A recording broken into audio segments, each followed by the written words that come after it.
Eh bien, mes chers amis, merci de nous retrouver pour ce deuxième épisode d'interview avec Christine Coton, que vous connaissez. Elle va nous dire tout ce qu'elle pense des vaccins. Et Virginie Joron, votre héroïne du Parlement européen.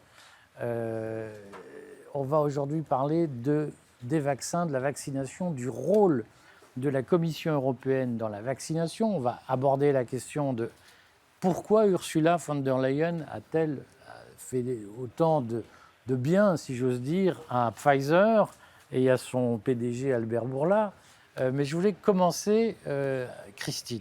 Est-ce qu'il fallait ou non délivrer une autorisation conditionnelle de mise sur le marché au vaccin Pfizer? Je vais répondre en un mot. Non. Non. Ça, au moins, c'était court. Alors, on va développer quand même, parce que contrairement au gouvernement, on va dire, et à toute la politique de l'Europe, moi, je regarde les rapports. Et donc, alors pourquoi non? Alors, pour 3 raisons. On a un critère principal d'efficacité qui, dans son mode de recueil, est biaisé. C'est-à-dire, on ne peut pas être sûr du résultat. Et ce critère d'efficacité sur lequel on nous a annoncé... C'est-à-dire que quand le laboratoire, je traduis, pour les gens simples comme moi qui n'y comprennent rien, quand un laboratoire dit « mon vaccin est efficace », la question c'est qu'est-ce que veut dire être efficace? C'est-à-dire qu'est-ce qui fait que le laboratoire dit « ça c'est efficace, ça c'est pas efficace ». Voilà. C'est ça le sujet. Exactement. Comme dans tout essai clinique, c'est efficace parce qu'on a choisi un critère qui est le critère principal d'efficacité, qui en l'occurrence, pour les essais Covid, est les cas Covid symptomatiques confirmés par test PCR. Donc ce critère-là, dans son mode de recueil, il est biaisé puisqu'on a des éléments qui faussent le résultat. Donc ça, c'est la première chose. Alors, quels éléments? Dis-nous quels éléments. Alors, quels éléments on a? Par exemple, ce sont les participants qui reportent les symptômes. Lui, quand les participants, il vient se faire vacciner pendant l'essai, il rentre chez lui tranquillement, et quand il a des symptômes, il est censé les reporter. Sauf qu'on a des symptômes qui sont des réactions au vaccin et des symptômes qui sont des suspicions de Covid. Donc, c'est lui qui appelle pour signaler ses symptômes, sauf qu'il est autorisé à prendre des antipyrétiques. Donc, pas de symptômes égale pas d'appel, pas d'appel, pas de test. Antipyrétique, c'est pour Dafalgan, le paracétamol, etc. Donc, il supprime certains symptômes, par exemple comme la fièvre ou les douleurs. Donc, pas de symptômes, pas de test, pas de Covid. Donc ça, c'est bien, ça pose pas de problème si on a le même nombre dans chaque groupe de l'essai. Or, on a 3,5 fois plus dans le groupe vaccin. Donc, ça veut dire que j'ai 3 fois plus de gens pour qui je supprime des symptômes. Donc, mon 95%, il est faux. Et ça, qui le sait, ça? C'est-à-dire, quand est-ce que Pfizer a déclaré ça? Comment toi, tu as fait pour le savoir, Christine? Alors, comment j'ai fait pour le savoir? Parce que c'est le biostatisticien qui fait les méthodologies des essais cliniques et qui fait les analyses. Alors, effectivement, si derrière, les résultats ne sont pas relus par des biostatisticiens, moi, je comprends qu'on puisse passer au travers. Mais logiquement, pour donner des AMM, enfin moi, quand j'ai participé à des dépôts de dossiers pour des agences, on a eu des questions. Donc, alors, non seulement... Alors, à la limite, que ça soit biaisé... Attends, que ce soit clair, parce qu'on n'éveille pas d'ambiguïté dans l'esprit des gens.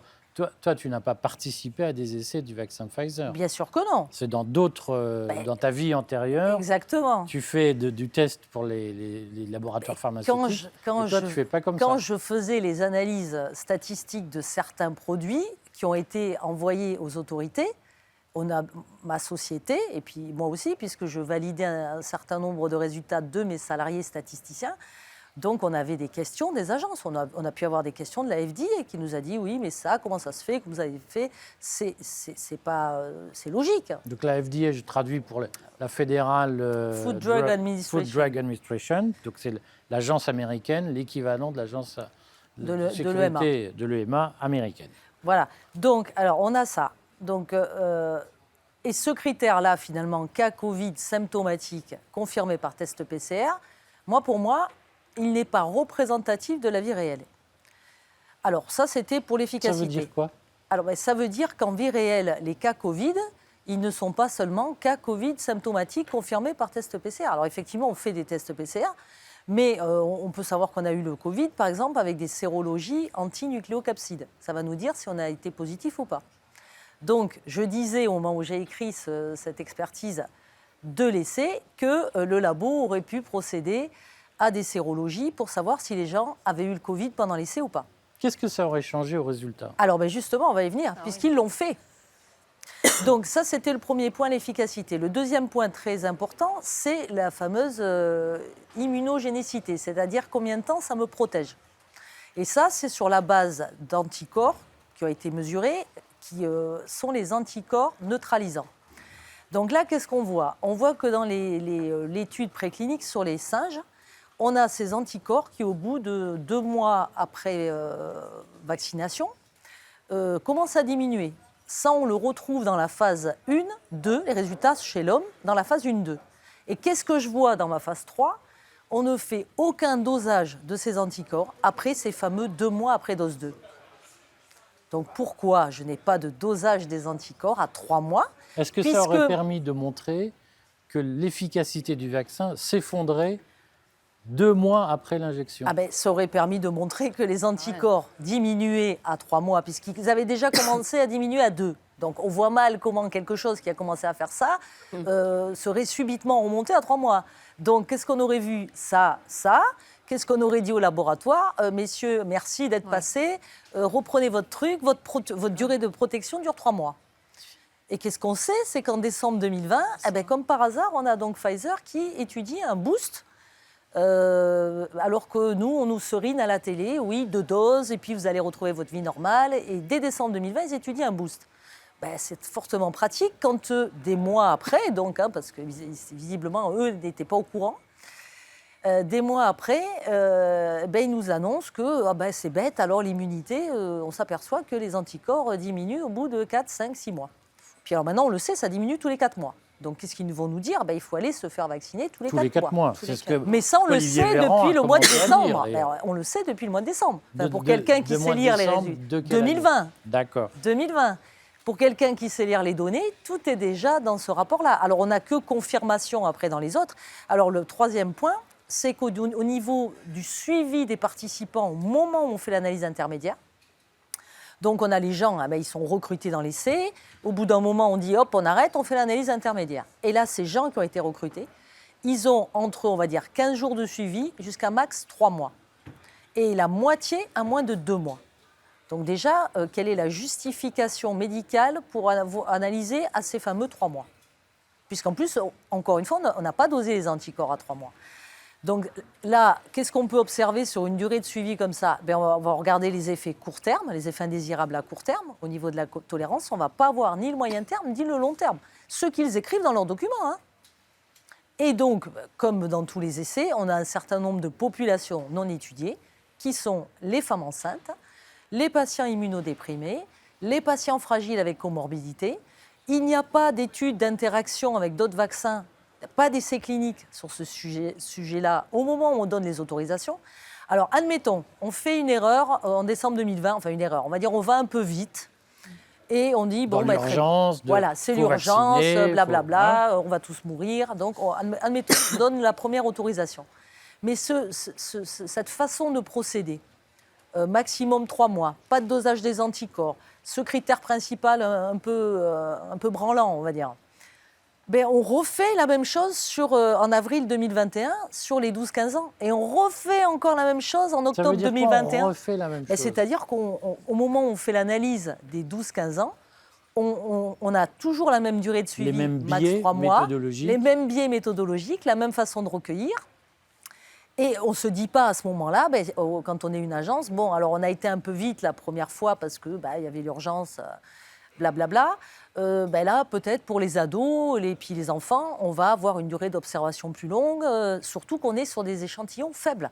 Parce qu'autant on a 38 000 dans l'analyse de décembre 2020, autant après on en a 2 000 à peu près chez les 12-15 et chez les 5-11. Donc on a un échantillon faible, on a une durée suivie de max 3 mois. On ne sait pas ce que ça va donner sur ces populations-là, qui n'ont pas la même immunité, enfin le même système immunitaire que les adultes. Et là, on se dit, non, c'est pas grave, on va faire pareil, Alors, max quand 3 tu mois, dis- et puis on verra en vie réelle, finalement, comment ça se passe. Quand tu dis « on », c'est dit. C'est- On, c'est qui? Alors, logiquement, le laboratoire, lui, il fournit son document, il fournit son rapport. Maintenant, si dans les agences de santé, personne ne trouve rien à redire et trouve ça extraordinaire, c'est que, moi, d'ailleurs, c'est une question que je pose, est-ce que ces rapports ont été relus par des biostatisticiens, c'est-à-dire par des gens dont c'est le métier de faire la méthodologie et les analyses des essais? Et moi, j'en suis franchement pas sûre. Et comment ça peut s'expliquer? C'est-à-dire, toi qui as une expérience, tu vois bien, tu sais très bien ce que j'essaye de te faire dire. Toi qui as une expérience des tests de tout cet univers, on va appeler ça de la certification, hein, comment tu expliques sur un vaccin aussi sensible, aussi important, aussi médiatisé, qu'il y ait de tels biais méthodologiques, d'une façon ou d'une autre, validés par les agences indépendantes du médicament? Je ne m'explique pas. C'est inexplicable parce que quand on connaît l'ensemble des documents qui sont justement ce qu'on appelle des guidelines, c'est-à-dire des recommandations qui sont censées encadrer chaque partie de l'essai clinique, chaque tâche, chaque type de métier, quand on connaît tous les contrôles qu'il faut faire, quand on a une société comme j'avais, les audits qu'on peut avoir, c'est-à-dire des gens qui viennent tous les 2 ans quasiment auditer pour voir comment on travaille, jusqu'à savoir qui a le code d'accès à la salle des serveurs informatiques, de combien de climatiseurs on a si jamais ça tombe en panne, qui a validé quoi, comment c'est tracé, qui a signé. Il y a une traçabilité et un niveau de rigueur qui est incroyable. Et toutes ces pratiques, ces recommandations, ce qu'on appelle les bonnes pratiques cliniques, elles n'ont qu'un seul but, minimiser le risque d'utiliser dans un essai un produit qui serait toxique ou inefficace à la limite, c'est pas grave, mais qui pourrait être dangereux. Donc, a fortiori, on ne veut pas faire prendre de risques à des gens dans un essai clinique, donc a priori, encore moins à des gens en vie réelle dans la population. Et toute cette réglementation qui est là pour protéger les patients des essais et la population, rien de tout ça n'est respecté dans les essais Covid. Donc on se retrouve avec un truc où on nous dit c'est formidable, 95%, c'est sûr et efficace.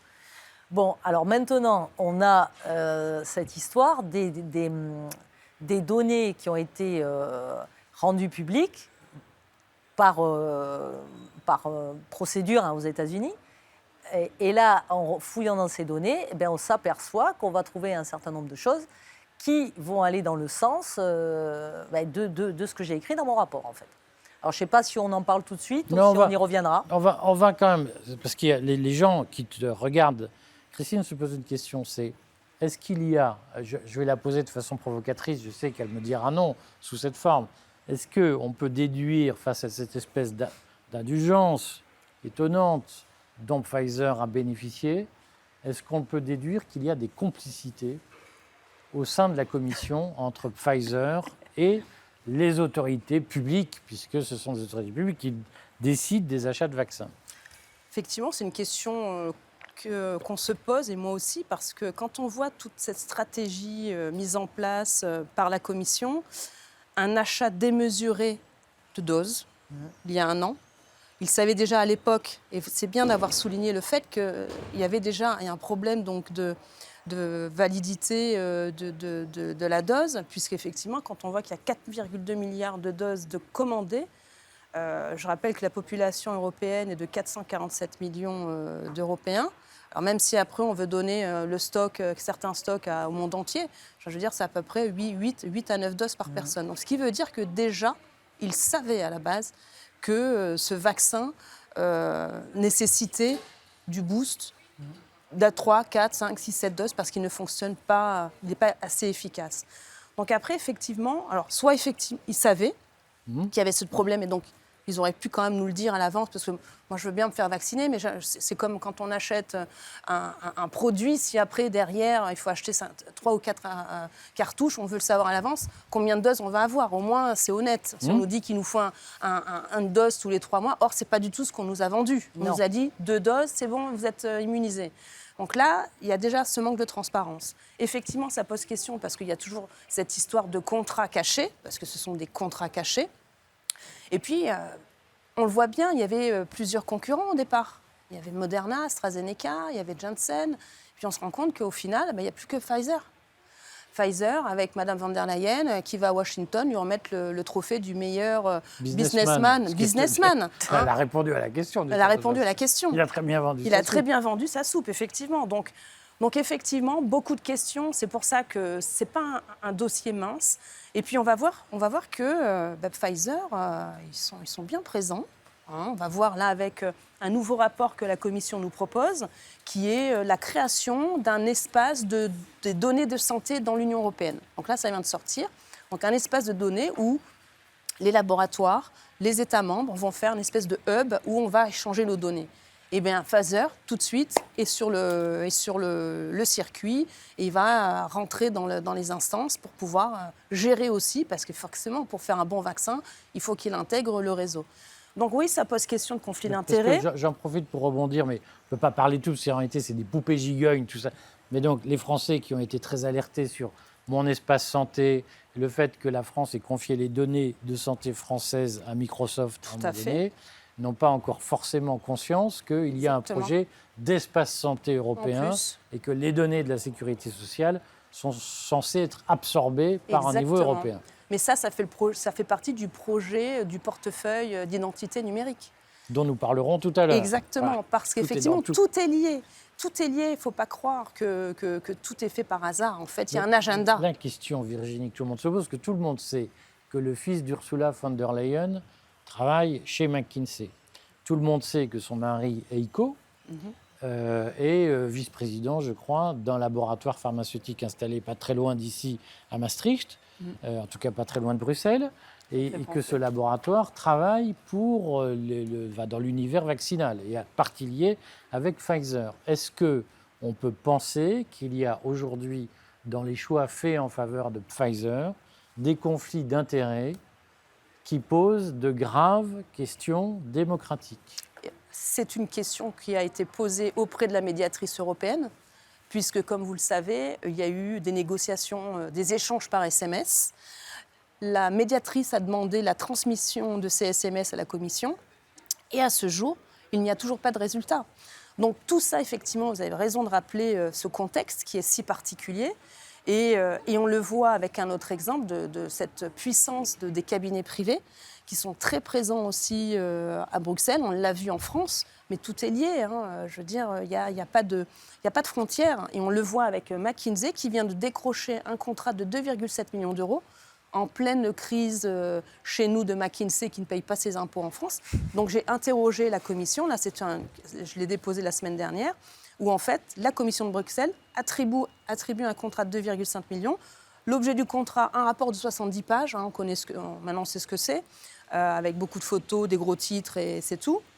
Et le sujet, c'est pour évaluer les options de fabrication des contre-mesures médicales face aux menaces transfrontières graves pour la santé. Donc toujours ce domaine un peu flou de la santé. Donc, et ça, c'est la commission. Donc, et puis après, vous pouvez aller voir sur le site de la commission, il y a un registre de transparence. Alors malheureusement, on ne voit pas tout le contenu des réunions, des meetings de Mme von der Leyen, mais on voit qu'elle a régulièrement des meetings avec, par exemple, Global Citizen, une ONG qui lutte contre la pauvreté et pour la vaccination au niveau mondial. On voit aussi qu'elle a beaucoup de réunions avec Bill Gates. Donc, effectivement, tout ça pose question. Moi, j'y vais par étapes parce qu'aller trop vite, sans sourcer, c'est après décrédibiliser notre action. Mais tout ça, moi, j'appelle nos auditeurs, ceux qui nous regardent, d'aller voir. Là, pour le coup, c'est transparent. Alors, malheureusement, on n'a pas le contenu de ces meetings, mais on voit qu'il y a régulièrement, il y a toutes ces fondations. Il y a aussi Soros, hein, Open Society, qui est aussi autour de la commission. Donc, ça vient pas tout seul. C'est pas les fonctionnaires de la commission qui, un jour, décident, bon, allez, on va faire ça, on achète vite, parce que l'urgence a permis de balayer d'un revers de la main état de droit, études scientifiques, débats. C'est cette urgence-là a permis effectivement de mettre en place ce système qui est bien ancré, malheureusement, et on le voit avec un autre exemple, et on n'a pas le temps d'en parler, avec la crise ukrainienne, et la même chose. D'un coup, on nous impose des choses sans débat et avec des compétences, comme je l'ai dit, qui n'étaient pas attribuées à la Commission. Surtout que là, l'urgence, on n'y est plus dans le cadre de l'urgence. Exactement. Donc il n'y a rien qui empêche qu'on pourrait revenir en arrière. On va parler de la vaccination dans le 3e épisode, parce que ce qui nous intéresse, c'est les effets secondaires du vaccin et la vaccination obligatoire de la Commission. À demain, vous saurez tout sur la vaccination obligatoire décidée par l'Europe.